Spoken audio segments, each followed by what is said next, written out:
Բարև ձեզ, Ստեփան Գրիգորյան, YouTube-յան ալիքի մասնակիցներ, ողջունում եմ ձեզ բոլորիդ։ Այսօր օգոստոսի 7-ն է, մենք շարունակում ենք մեր աշխատանքը։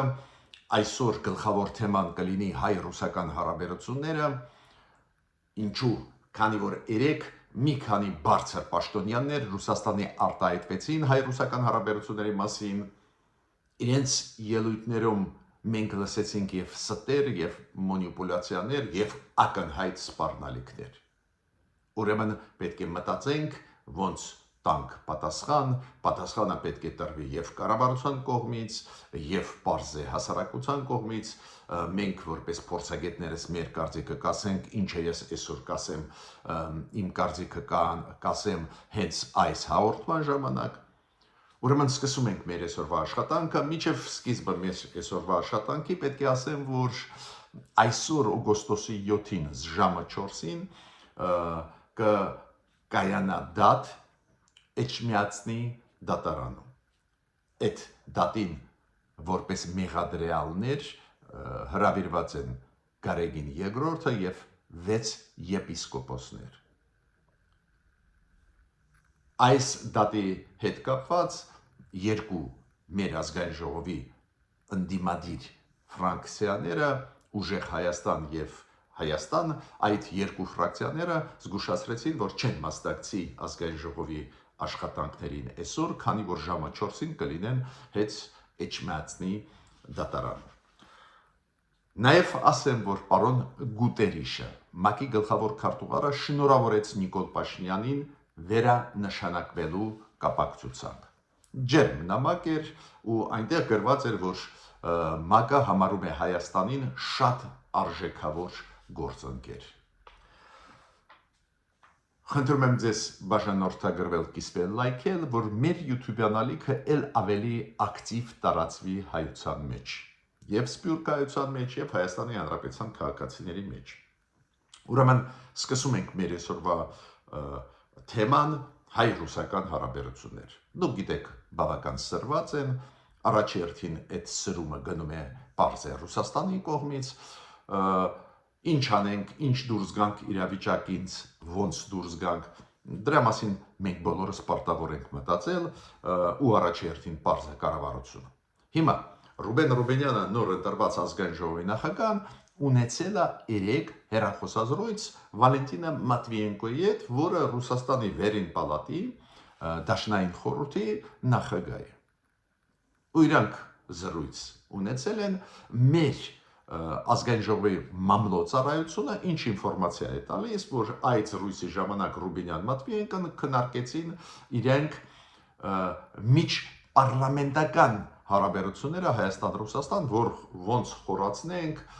ոնց զարգացնենք։ Դայև ասված է, որ քննարկվեցին այլ հարցեր հայ-ռուսական կոնտեքստում, բացի դրանից մամլո քարտուղարությունը, մամլո ծառայությունը ազգային ժողովի ասեց, որ պարոն Ռուբենյանը բարձրացրեց տիկին Մատվիենկոյի առջև մեկ հարց կապված նրա հետ, որ մեր ապրանքների առջև Ռուսաստանի շուկան փակ է ու այդ չհիմնավորված սահմանափակումները մտցված մեր ապրանքների համար դա մտահոգություն է առաջացնում Հայաստանում։ Այդ ասեց պարոն Ռուբենյանը տիկին Մատվիենկոին։ Ռուսաստանի պարլամենտի վերին պալատի մամլոյցարայությունը տվեց ինֆորմացիան, ինչ ասեց Վալենտինա Մատվիենկոն։ Իրանք ասացին, որ Վալենտինա Մատվիենկոն զգուշացրեց Հայաստանին, որ իրանք կարող է տան խորհուրդ իրանց տուրիստներին չմտնել տուրիստական նպատակներով Հայաստանի տարածք։ Ինչու։ Մատվիենկոն ասում է, որ իբր Հայաստանում ձերբակալում են Ռուսաստանի քաղաքացիներին երրորդ պետությունների պահանջով։ Ու ինքը ասում է, քանի որ այդ երևույթը սիստեմատիկ բնույթ է կրում, հաճախ է լինում, ինքը ասում է, Ռուսաստանը այս քայլը պատրաստում է կոչ անել, որ տուրիստները Ռուսաստանից չգան Հայաստան։ Բավական լուրջ հարված կլինի մեր տնտեսությանը, եթե այդ քայլը Ռուսաստանը անի, բայց այդ սպառնալիքը հնչեցրեց Տիկին Մատվիենկոն։ Ստեղ երկու շատ կարևոր հարցեր կան։ Մի հարցը կապված է իրոք մեր պատկան մարմինները ձերբակալում են Ռուսաստանի քաղաքացիներին այլ երկրների պահանջով թե ոչ, այդ հարցին պետք է պատասխան տա մեր կառավարությունը։ Ես այս ձևի դեպքերի մասին չեմ լսել, ես լսել եմ, որ մեր պատկան մարմինները ձերբակալում են առանձին դեպքերում Ռուսաստանի քաղաքացիներին Ռուսաստանի դատախազության պահանջով։ Այն դեպքերը, երբ որ քաղաքական է process-ը Հայաստանը պարզ է չի արտահանձնում Ռուսաստան, Հայաստանը նույնիսկ մեկ քաղաքացու Ռուսաստանի կամ երկու քաղաքացիներին տվել է քաղաքական ապաստան Հայաստանում, բայց երևույթ, որ երրորդ պետությունների պահանջով մենք ձերբակալենք Ռուսաստանի քաղաքացիներին, ես օրինակ չեմ լսել։ Ստեղ մեր պատկան մարմինները պետք է արձագանքեն, դա սուտ է, թե մանիպուլյացիա է, թե ինչ է։ Քանի որ լուրջ է հարցը։ Դուք գիտեք, որ տուրիզմը շատ ակտիվ զարգանում է, Հայաստան գալիս են տուրիստները ամբողջ աշխարհից, բայց այնուամենայնիվ 40%-ը ընկնում է Ռուսաստանի քաղաքացիների վրա։ Ռուսաստանից եկած տուրիստները կազմում են այդ ընդհանուր տուրիստների հոսքում 40%։ Ուրեմն դա կլինի լուրջ հարված մեր տնտեսությանը։ Ուրեմն մենք սպառիչ ստեղ պետք է պատասխան տանք։ Ուրեմն տեսնում եք, Եվ մենք լսում ենք սպառնալիքներ, եւ պետք է ստուգենք այդ ինֆորմացիան, ինչքանով դա ճիշտ է ասվածը Մատվիենկոյի կողմից։ Մատվիենկոն ավելին ինքը ասեց, որ Հայաստանի ուղղությունը գնալ դեպի եվրոինտեգրացիան դա կործանարար է Հայաստանի համար, որ դա սխալ է, որ Ռուսաստանը համարում է, որ այդ գիծը չի համապատասխանում Հայաստանի Հանրապետության քաղաքացիների շահերին, պետության շահերին։ Այդ ինֆորմացիան տվեցին Ռուսաստանի ՌԻԱ Նովոստին, то есть իրանց պաշտոնական գործակալությունը։ Միտքս ինչու՞մ է կայանում։ Քիչ է որ Մատվիենկոն ասեց այս ձևի բան, որը պետք է ստուգվի, բացի դրանից ինքը ինչ որ խորհուրդներ է մեզ տալի։ Հայաստանի Հանրապետության քաղաքացիները որոշում կընդունեն այս գիծը բռնած այսօրվա Հայաստանի կառավարության գնալ դեպի եվրոինտեգրացիան, դա ճիշտ է թե ոչ։ Մենք պետք է որոշում ընդունենք, այլ ոչ թե Ռուսաստանը։ Ռուսաստանը ասում է դա սխալ գիծ է, մենք համարում ենք։ Միգուցե Ռուսաստանի տեսանկյունից սխալ գիծ է, բայց Հայաստանի Հանրապետության քաղաքացիների կարծիքը այդտեղ կարևոր է, ու մենք ու մեծամասնությունը համարում է, որ շատ ճիշտ է գնալ դեպի եվրոինտեգրացիա։ Բայց տեսեք Մատվիենկոյի ասացի մեջ եւ սպառնալիք կա, տուրիզմը դադարեցնել Ռուսաստանի Հայաստան եւ միաժամանակ բավական վիճելի ինֆորմացիա պետք է ստուգել դա։ Ես չեմ հավատում, որ Հայաստանի պատկան մարմինները ձերբակալում են մարդկանց երրորդ պետությունների Ռուսաստանի քաղաքացիները երրորդ պետությունների պահանջով ու չեմ էլ լսել, որ արտահանձնում լինի Ռուսաստանի քաղաքացուն Հայաստանից այլ երկիր։ Ստեղ պատասխան պարտավոր է տալ մեր պատկան մարմինները պարտավոր են տալ։ Օվերչուկը Օվերչուկը պարբերաբար խոսում է, Ալեքսեյ Օվերչուկը Ռուսաստանի փոխվարշապետն է, ինքը ասում է, որ մեզ ու Հայաստանի առևտուրը, Ռուսաստանի ու Հայաստանի առևտուրը շատ դրամատիկ ժամանակահատված են ապրում, անկում են ապրում ուժեղ, 2024 թվին 12 միլիարդ դոլար էր,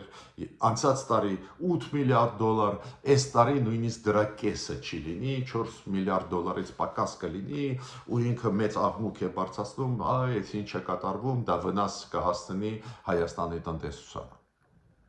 Գիտեք, ինձ մոտ տպավորություն է, որ ինքը մոռանում է, որ Հայաստանում գրագետ մարդիկ կան, ու քիչ չէ։ Օրինակ, այսօրվա անկումը առևտրի Ռուսաստան-Հայաստան ինչից է գալիս, որ Ռուսաստանը փակեց իր շուկան Հայաստանի ապրանքների համար։ Այո, պետք է անկում ապրի, ինչ պետք է ապրի մեր առևտուրը Ռուսաստանի, դա անկում պետք է ապրի։ Եթե Ռուսաստանի շուկան փակ է, մեր ապրանքները մենք չենք կարող մտցնել Ռուսաստանի շուկա, ծախել այնտեղ, ուրեմն ապրանքաշրջանառությունը անկում է ապրում, առևտրի թվերը կընկնեն, ինչ է ինքը ուզում ասել։ Իրենց մեղքով է դա։ Մյուսը, Օվերչուկը ինչ է ասում։ Ռուսաստանը չի ստացել պաշտոնական նամակ, որ Հայաստանը դադարեցնում է կոնցեսիան Ռուսաստանի երկաթգծերի հետ։ Դուք գիտեք, մեր երկաթգծերը գտնվում են Ռուսաստանի կոնցեսիայի մեջ։ Դասա Ռուսաստանը ունի կոնցեսիան մեր երկաթգծերը աշխատացնելու։ Այդ կոնցեսիան մեր կառավարությունը տվեց 2008 թվին, նախկինները այդ հանցավոր քայլեր արեցին։ Հիմա Ռուսաստանը ասում է, այս կոնցեսիայի դադարեցման հետ կապված մենք պաշտոնական նամակ չենք ստացել։ Ես չեմ բացառում, որ իրոք չեն ստացել, քանի որ մեր կառավարությունը ուզում է փորձում է այլ ձևերով ավելի մեկմ լուծել այս հարցը։ Ու ինքը ասում է, որ օվերչուկը, բայց հրապարակային դաշտում մենք տարբեր մտքեր լսում ենք։ Օրինակ, որ Հայաստանը պահանջում է, որ մենք ինչ-որ փողեր մուծենք այդ կոնցեսիայի դիմաց։ Հայաստանը պահանջում է, որ առանձին մի քանի տեղեր, հատվածներ Հայաստանին վերադարձվեն երկաթգծերի։ Մենք ստեղ համաձայն չենք, ինքը ասեց, վիճահարույց է դա։ Նու ինչի մասին է խոսքը։ Դուք գիտեք, որ Հայաստանը պետք է վերանորոգի անպայման ու արագ մի հատված Գյումրի հարս ճանապարհի երկաթգծի ընկած Հայաստանի տարածք, մեկ հատված Երասխ դեպի Նախիջևան, հայկական տարածքում 2 կիլոմետրանոց ու մոտավորապես 14 կիլոմետրանոց հատված պետք է վերականգնվի երկաթգծի Տավուշի շրջանում, որ մտնենք դեպի ուղիղ Ադրբեջանի տարածք երկաթգծով։ Այս 3 հատվածներ մենք ուզում ենք վերականգնել ու տարբեր առաջարկություններ մեր կառավարությունը արեց Ռուսաստանին։ Օրինակ մենք վերականգնենք այդ հատվածները։ Ռուսաստանը մերժեց, ասեց կոնցեսիան իրանց մոտ է, իրանք չեն տեսնում անհրաժեշտություն։ Մենք առաջարկում ենք այդ հատվածները մեզ տալ։ Տեսակ Ռուսաստանը ասեց, դա վիճահարույց որոշում է, մենք չենք ուզում։ Ինչ առաջարկություններ արեց մեր կառավարությունը, Ռուսաստանը ասում էր ոչ։ Հիմա դրանից հետո մեր կառավարությունը սկսեց ճնշում Ռուսաստանի դեմ, որ կոնցեսիայի համար $2 միլիոն այդ դեպքում պետք է մուծենք Հայաստանին, նաև մեր կառավարությունը ասեց, որ կմտնենք միջազգային արբիտրաժ, որ այդ կոնցեսիայից ազատվենք, եւ այլ։ Հիմա ինչ է ասում Օվերչուկը։ Օվերչուկը ասում է, որ մենք պատրաստ ենք շարունակել այդ կոնցեսիան իրականացնել ու բոլոր հարցերը լուծել բանակցությունների միջոցով։ Ու դա հակասում է պրակտիկային։ Մեր կառավարությունը մի քանի առաջարկություններ արեց, նաև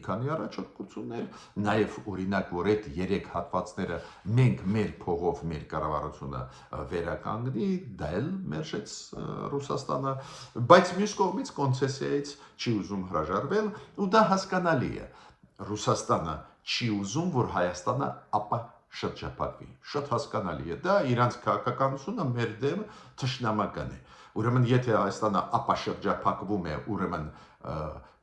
զարգանում է տնտեսությունը, համագործակցությունը, եթե փակ մնա, ուրեմն ուզածը Ռուսաստանի կատարվում է, Հայաստանը հետ անգնելու ու էլ ավելի կախվածության մեջ կլինի Ռուսաստանի։ Ստեղ շատ հասկանալի է, ինչ է ասում Օվերչուկը, ինքը ասում է մենք կոնցեսիան ուզում ենք շարունակել, բայց չենք ուզում այդ 3 հատվածները Հայաստանի համար կարևոր ապաշրջափակման համար տալ Հայաստանին։ Մենք ինքներս կվերակառուցենք։ Պարզա ոչ մի բան չեն վերակառուցի, ինչ որ հղում են անում Պուտինի ասածի վրա, մենք հասկանում ենք, որ դա մենակ ժամանակի կորուստ կլինի, եթե սպասենք այս ձևի բաներ,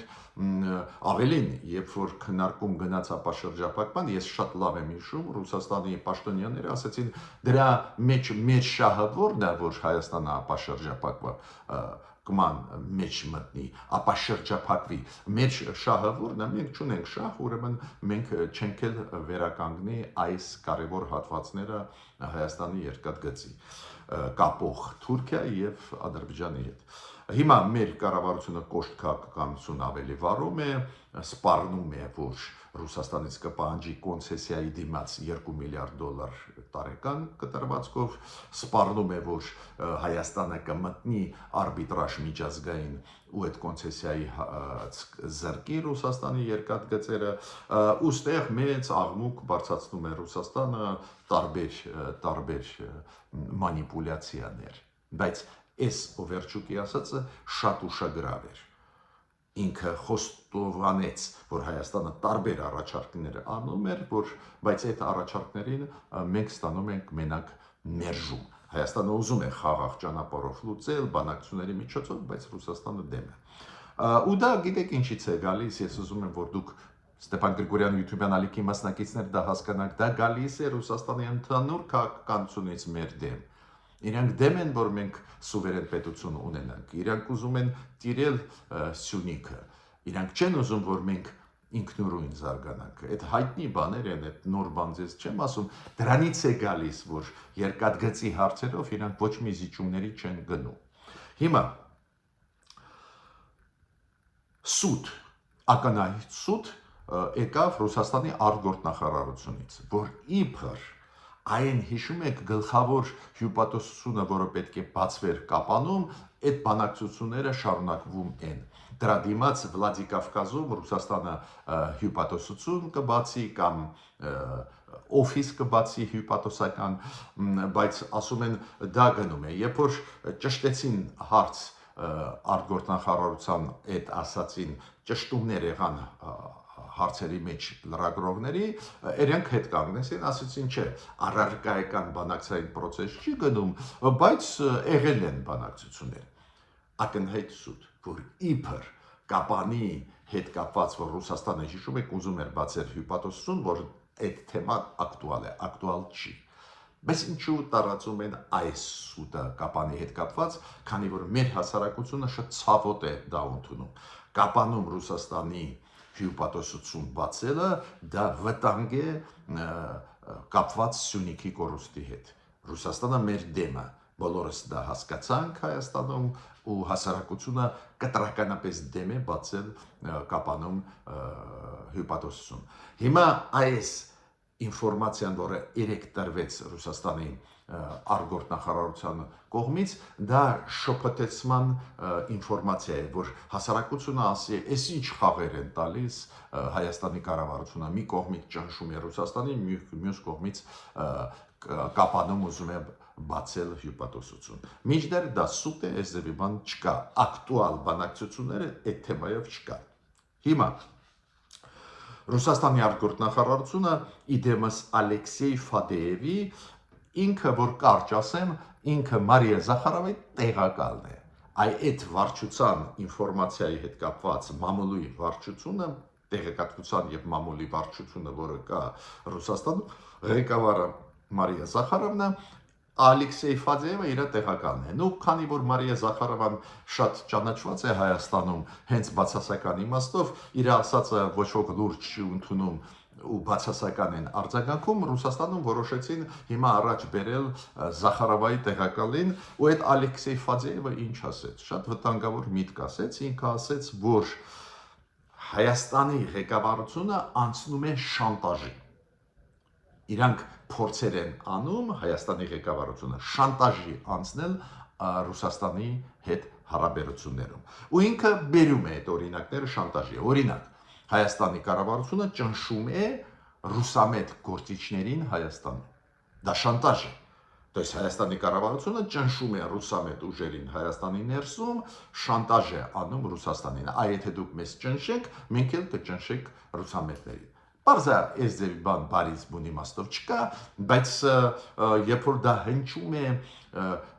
Ռուսաստանի արտգործնախարարության պաշտոնական ներկայացուցիչների կողմից, ներկայացի կողմից, դա շատ լուրջ է, պետք է նայել շատ լուրջ։ Այդ ինչ է նշանակում, որ Հայաստանը իր քաղաքականության մեջ Ռուսաստանի դեմ շանտաժ է օգտագործում, օրինակ ճնշելով ռուսամետ ուժերին Հայաստանում։ Երկրորդը, Հայաստանը շանտաժ է օգտագործում, այդ Ալեքսեյ Ֆադեևը ասում է, քանի որ արբիտրաժային այդ process-ը կարող է սկսել միջազգային դատարաններում։ Այս արբիտրաժը, որով Հայաստանը ուզում է հանդես գա միջազգային դատարաններում, դա շանտաժ է ուղղված Ռուսաստանի դեմ, Ռուսաստանի ընկերությունների դեմ։ Նու պարզ է ստեղ ինքը նկատի ունի նաև այդ թվում Ռուսաստանի երկաթգիծը ու այն, որ մենք վիճարկում ենք այդ կոնցեսիան։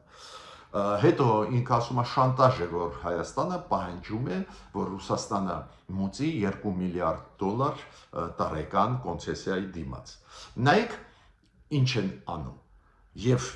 շանտաժ են անում, եւ փորձում են մեզ վարկաբեկել, եւ սպառնում են, եւ միաժամանակ ստեր են տարածում։ Հիմա շատ կարևոր է, որ այս պաշտոնական ներկայացուցիչը Ռուսաստանի արտգործնախարար Ռուսան Ալեքսեյ Ֆադեևը նորից անդրադարձավ, մեզ համար դա շատ կարևոր ինֆորմացիա է տալիս, որ նորից ինքը վերադարձավ ԵԱՏՄ Եվրոմիություն այդ հարցին։ Ինքը ասում է, որ Հայաստանի կառավարությունը խաբում է Հայաստանի քաղաքացիներին, չի ասում ինչ հետևանքների կբերի այն, որ մենք ԵԱՏՄ-ից դուրս կգանք ու դուրս են գալիս, չեն ասում ինչ հետևանքների կբերի այն, որ հիմա շուկան փակ է Հայաստանի ապրանքների, ու դա ինքը ասում է, ամեն ինչը գալիս է նրանից, որ այս կառավարությունը որոշեց գնալ դեպի եվրոինտեգրացիան։ Միջդեռ այդ Ֆադեևը ասում է, եվրոինտեգրացիան ու Եվրոմիությունը այն կառույցն է, որը թշնամական է Ռուսաստանի նկատմամբ, թշնամի է Ռուսաստանի։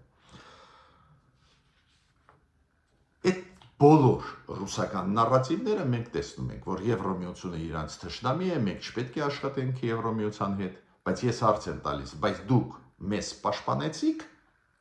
երբ որ պատերազմ էր 2020 թվականին, դուք պաշտպանեցիք Ղարաբաղի հայերին 2023 թվականին, չպաշտպանեցիք, տվեք մեզ, մենք գտնենք մեր նոր գործընկերներին, ռազմավարական եւ այլ։ Ուրեմն ասել, որ Եվրոմիությունը վատն է, ինչ այնտեղ գնում եք, դա բավարար չի։ Դու պետք է երաշխավոր լինես, դու պետք է աջակցես։ Ռուսաստանը դա չի անում ու Հայաստանը ճիշտ է անում, որ կողմնորոշվում է այլ երկրների ուղղությամբ, այլ համակարգերի ուղղությամբ, ու շատ ճիշտ է անում, որ մեր երկիրը աշխատում է Միացյալ Նահանգների հետ ռազմավարական մակարդակով, Եվրոմիության հետ ռազմավարական մակարդակով։ Ես ձեզ ներկայացրեցի այս Ռուսաստանի պաշտոնյաների ասածը, դրա մեջ կան եւ ակնհայտ սուտ, մանիպուլյացիա կա, սպառնալիք կա, ուստեղ պետք է վերլուծես, ուսումնասիրես, որ պատասխաններ տաս։ Ու վերջինը ինչ ուզում եմ ասել, շատ կարևորը, ուրեմն շատ ցավոտ արտգործնախարարությունը Ռուսաստանի ընկալեց, ընդունեց այն, որ ուկրաինացիների հետ, Ուկրաինայի հետ հիմա մենք ունենք երկխոսություն եւ արտգործնախարարները 2 օր առաջ խոսել են, հեռախոսազրույց ունեցել են եւ մեր ազգային ժողովի ղեկավարը նորընտրված եւ Ուկրաինայի պարլամենտի ղեկավարը Ռադայի, որ իրանք ասում են այս խաղերը Հայաստանը տալիս, ուրեմն Ռուսաստանի հետ չի կարող լինել դաշնակից, դրա հետ կապված չի, որ մենք չենք կարող լինել դաշնակից Ռուսաստանի հետ, այս դրա հետ է կապված, որ Ռուսաստանը պրոադրբեջանական քաղաքականություն է վարում։ Բայց նույնիսկ այս հարցը, տեսակ, իրանք ուզում են մեր դեմ ուղղել այն, որ մենք Ուկրաինայի հետ հիմա ունենք նորմալ հարաբերություններ։ Մինչդեռ այս վերջի 2 օրը պարոն Բայրամովը, Ադրբեջանի արտգործնախարարը Ուկրաինայում էր, ցուցաբերեց մաքսիմալ ուշադրությունը Ուկրաինայի նկատմամբ, իրանց Ուկրաինայի զինված ուժերի արձանի մոտ բերեց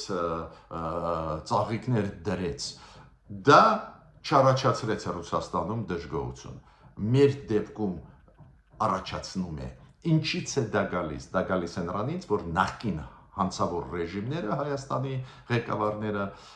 իրենք ամեն ինչ կապում էին Ռուսաստանի հետ, կտրվեցին աշխարհից, այս իշխանությունները, այս սխալները ուղղում են։ Դա է պատճառը, որ հիմա Ռուսաստանը այդպես լարված գործող իշխանությունների դեմ գործում է։ Բայց ինչ անել, այստեղ շատ կարևոր հարց է։ Ես համարում եմ, որ մեր իշխանությունները ավելի կտրուկ քայլեր պետք է անեն տարբեր ոլորտներում։